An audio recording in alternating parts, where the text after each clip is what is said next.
Hello, class. Welcome to AstroClock 101, the astrology chart made simple. If you can understand a clock, you can understand a chart. In these 5 short lessons, I explain how. Lesson 4, Inner and Outer Wheels. We're not going to take time in this lesson to review, so for optimal clarity, please attend lessons 1, 2, and 3 of this AstroClock series. Now, one of the main differences between the AstroClock and a standard clock is that the AstroClock has an inner wheel that remains stationary and an outer wheel which rotates around it. Let's see how this would look on a standard clock.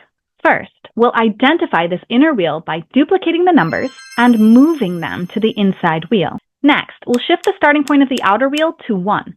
We'll say that the numbers on the inner wheel represent the hours of the day, and the numbers on the outer wheel represent the months of the year, with January being the first month. Lastly, we'll mark the minutes between the hours and the days of the month between the months, which allows us to use a single hand. As the hand moves around the clock, the outer wheel moves with it.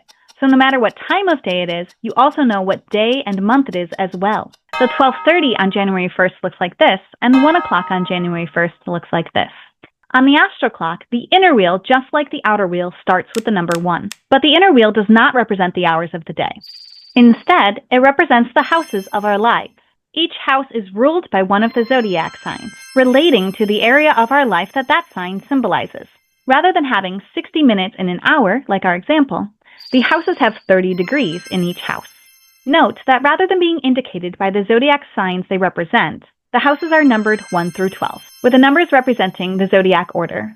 On the AstroClock, the outer wheel represents the Zodiac signs and degrees, with the sun hand indicating the degree of the solar season, much like the days of the month on our standard clock example. This next part is the most confusing part of this entire course. Full attention is recommended. First, the outer wheel we added to the standard clock moves clockwise through the number sequence on the inner wheel, while the AstroClock's outer wheel moves counterclockwise to these numbers.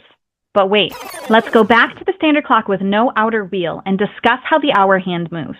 The hour hand on some clocks progresses continuously, moving from hour to hour as the minute hand makes one full rotation, while the hour hand on other clocks progresses intermittently, moving from number to number only after the minute hand has made its full rotation. Otherwise, it stays still.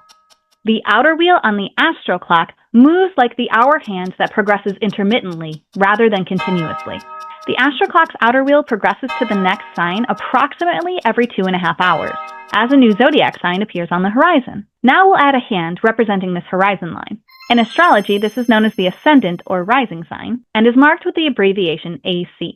Rather than progressing forward when the AC hand has made one full rotation around the AstroClock, like the hour hand does when the minute hand has made one full rotation, the outer wheel on the AstroClock progresses forward when the AC hand has completed its journey through the first house, which it never leaves.